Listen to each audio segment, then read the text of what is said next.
Assalamualaikum warahmatullahi wabarakatuh. Alhamdulillahirrahmanirrahim. Hadadan li hadza wa ma kunna linahtadiya laula an hadanallah. Asyhadu an la ilaha illallah wa asyhadu anna Muhammadan abduhu wa rasuluh. Mari kita awali dengan baca doa. Bismillahirrahmanirrahim. Rabbi zidni ilma warzuqni fahma. Rabbi israh li sadri wa yassir li amri wahlul 'uqdatam min lisani yafqahu qawli. Rabbi filli wa liwalidayya warhamhuma kama rabbayani shaghira. Rabbana atina fid dunya hasanah wa fil akhirati hasanah wa qina adzabannar. Anak-anakku yang dirahmati Allah, semoga teman-teman selalu dalam keadaan sehat walafiat. Baik, mari kita bersyukur kepada Allah atas segala nikmatnya. Dan salat salam mari kita curahkan kepada Nabi kita Nabi Muhammad Sallallahu Alaihi Wasallam. Pada kesempatan pagi hari ini kita akan melanjutkan percakapan rahasia antara Rasulullah dengan iblis. Kemarin sudah sampai pertanyaan yang ketiga. Sekarang kita lanjut ke pertanyaan yang keempat. Ya. Di pertanyaan keempat ini Nabi bertanya, "Hai iblis, apakah yang pertama kali yang engkau tipu pada manusia?"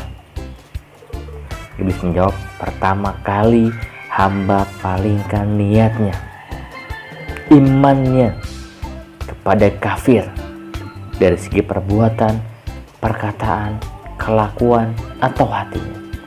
Jika tidak berhasil juga, hamba akan tarik dengan cara mengurangkan pahala. Lama-lama mereka akan terjerumus mengikuti kemauan jalan hamba." Gitu ada iblis. Rasulullah nanya lagi, pertanyaan kelima, "Hai iblis, jika umatku sembahyang karena Allah, apa yang terjadi pada dirimu?" Dan jika umatku sholat karena Allah, apa yang terjadi pada dirimu? Jawab iblis, "Sebesar-besar kesusahan kepada hamba, gemetarlah badan hamba dan lemah tulang sendi hamba.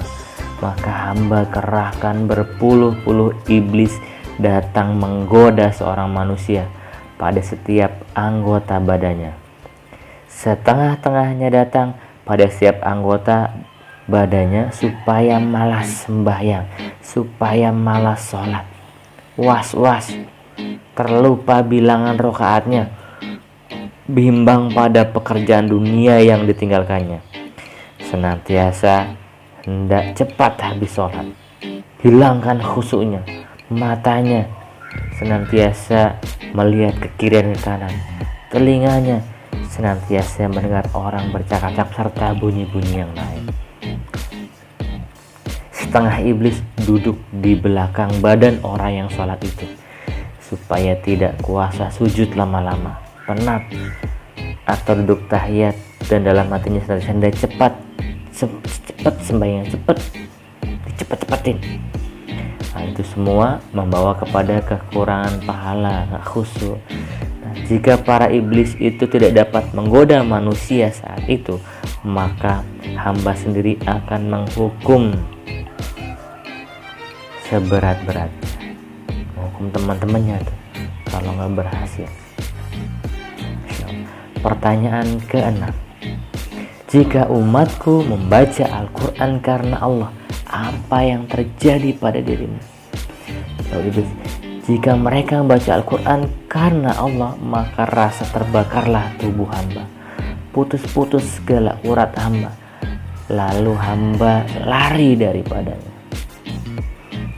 Pertanyaan ke-7, jika umatku mengerjakan haji karena Allah, apa yang terjadi pada dirimu? Jawab iblis, binasalah diri hamba, gugurlah daging dan tulang hamba, karena mereka telah mencukupkan rukun Islamnya. Lalu pertanyaan Nabi yang ke-8, jika umatku berpuasa karena Allah, apa yang terjadi pada dirimu? Jawab, ya Rasulullah, inilah bencana yang paling besar bahayanya kepada hamba.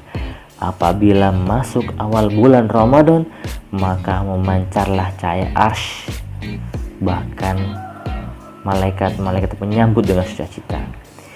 Bagi orang yang berpuasa, Allah akan mengampunkan segala dosa yang lalu dan digantikan dengan pahala yang amat besar, serta tidak dicatatkan dosanya selama dia berpuasa. Yang menghancurkan hati hamba ialah segala isi langit dan bumi, yakni malaikat, bulan, bintang, burung, dan ikan-ikan. Semuanya siang malam mendoakan keampunan orang yang berpuasa. Satu lagi kemuliaan orang berpuasa ialah dimerdekakan pada setiap masa dari azab neraka.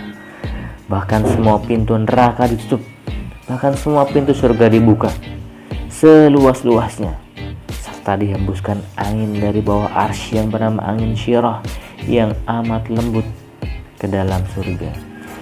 Pada hari umat Tuhan mula berpuasa dengan perintah Allah, datanglah sekalian malaikat dengan garangnya menangkap hamba dan tentara hamba, jin, syaitan, dan ifrit.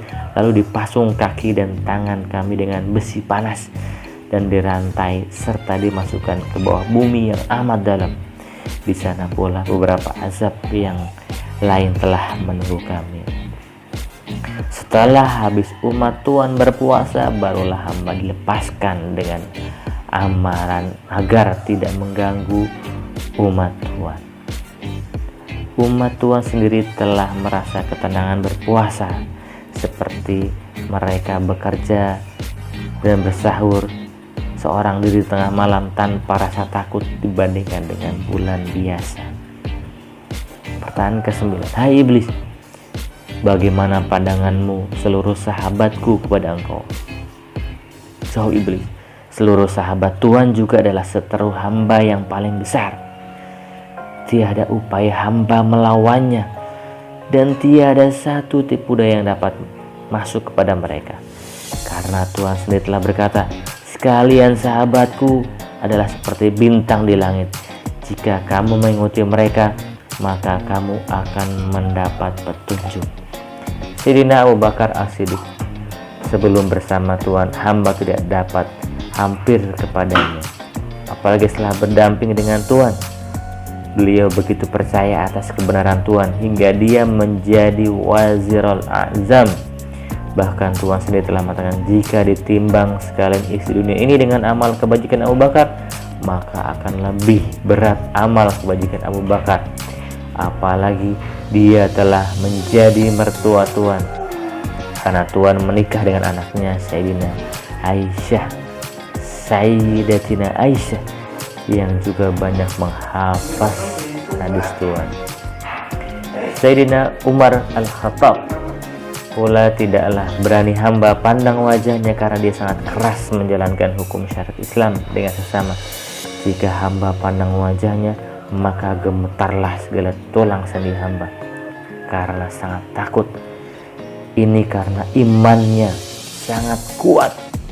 Apalagi Tuhan telah mengatakan, jikalau ada nabi sesudah aku, maka Umar pasti menggantikan aku.